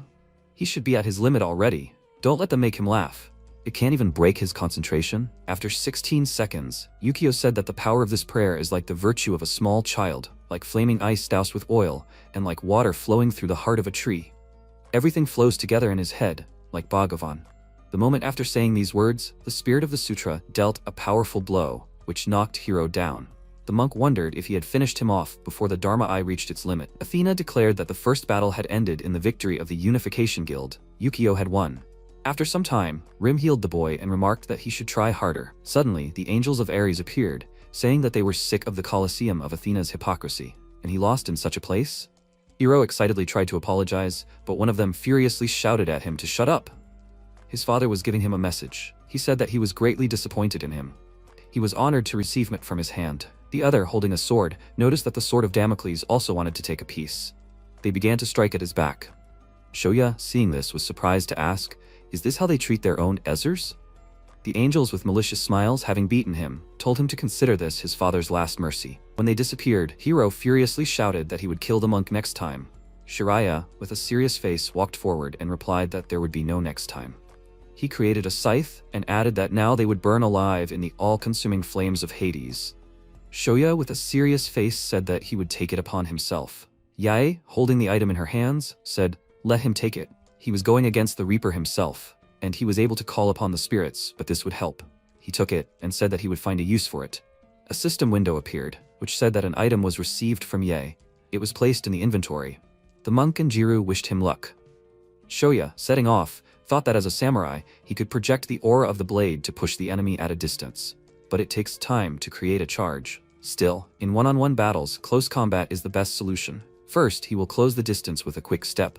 Then he will bring down a series of quick blows on him so that he does not have time to come to his senses. And then, he will find a vulnerability and take him out with a final blow. The tactic is quite straightforward, but effective. But in case it doesn't work, suddenly, Athena announced, "Let them take their positions. Now, let there be battle." In an instant, Shiraya sent a huge number of spirits towards his opponent and shouted, "Let him die." Shoya thought with a serious face that he would slip between his spirits with a quick step and analyze the movements. He cut the spirits in an instant and approached the opponent's back. Shiraya mockingly asked, "Is this all a samurai can do? Is this the same old tactic?" He cut the body, but suddenly saw that it was only a clone. Suddenly, a whole bunch of dark spirits flew at him. Shuya cut them all and tried to attack again, but this time he also only defeated a clone. The Reaper mockingly shouted that it was useless. His attacks will not harm someone who does not even have a physical form. The samurai looked back and thought, what is he over there? He made a sharp dash and made an attack, but only cut another clone. Shiraya mockingly shouted that his attempts are futile. Just let him admit defeat. He has an unlimited number of vengeful spirits. He can't cut them all.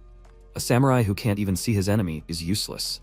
Shoya retreated and tried to charge his sword with aura, but suddenly many enemy clones approached him, and he exclaimed that he will not let him do that. He made many slashing strikes again and destroyed another pack of clones. Rim, watching the battle, noted that this looked more like a fight between an ordinary person and an ESR.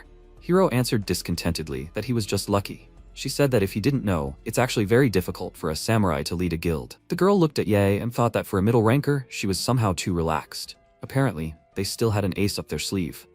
At that moment, the samurai got into a fighting stance. Shiraya, sending even more spirits in his direction, asked what a new move this was. Rim excitedly shouted, "Let him be careful." In an instant, Shoya made an 8-fold jump and, having purified all the spirits along the way, appeared behind the enemy.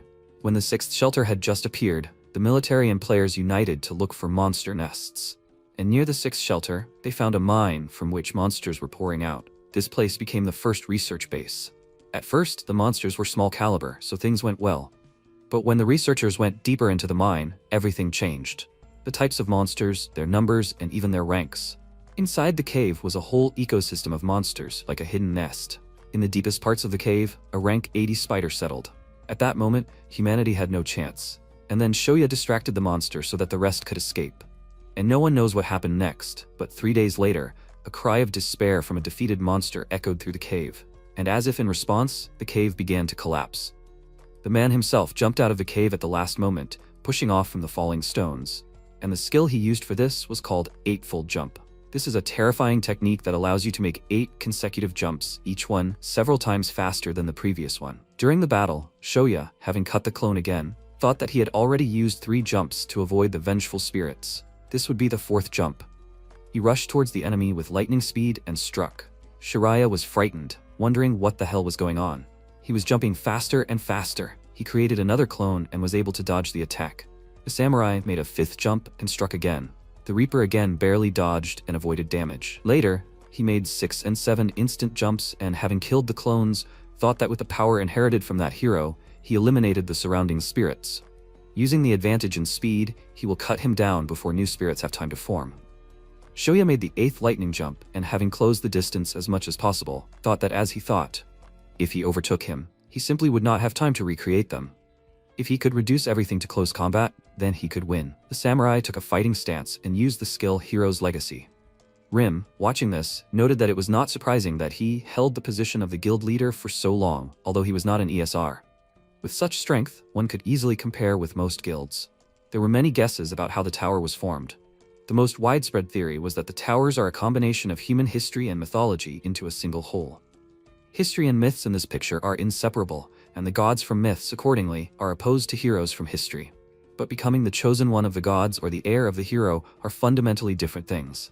If becoming a god's chosen one requires fighting, then a hero's legacy is more like a destiny. What a lucky bastard. Shiraya shouted with a smirk. Did he really think he could defeat him in close combat? A mortal's weapon was no match for a Reaper's scythe. Shoya, continuing to press his opponent, thought that the Reaper's scythe was certainly a terrifying weapon. But in terms of range and reach, it clearly had the advantage. Still, considering it was a divine artifact, it would be hard for a human to handle it. If he used it like a normal weapon, swinging it wide to strike at a distance, it would only create a vulnerability. The moment his opponent tried to strike, the samurai aimed his sword and smirked, saying that he felt like the gods hadn't taught him how to properly handle a weapon. He thrust his sword into him and said with a smile that he had originally planned to use this skill to dodge if necessary, but the 8th jump came in handy here. Jiru, seeing this, happily shouted that it was over. Yae answered with a serious face that it was not yet. Suddenly, Shiraya smiled again and said that his jubilant expression was really driving him crazy. Shoya wondered in fear, did he really miss? Is the creation of spirits used without any restrictions? The Reaper asked with a grin why he thought that he could only move between ghostly bodies. He covered his hand with spirit magic and touched him directly to the heart. The samurai stepped back and worriedly thought that things were bad. A system window appeared, notifying him that he was marked with the enemy's Hades seal. He thought that he had been careless. This simply couldn't be. He was able to give the form of a spirit even to his body, which eliminated any physical damage. Shariah, having created many spirits again, said with a smile that, if he caught him 4 times, he would become his spirit slave. Now let him not expect any favors from him.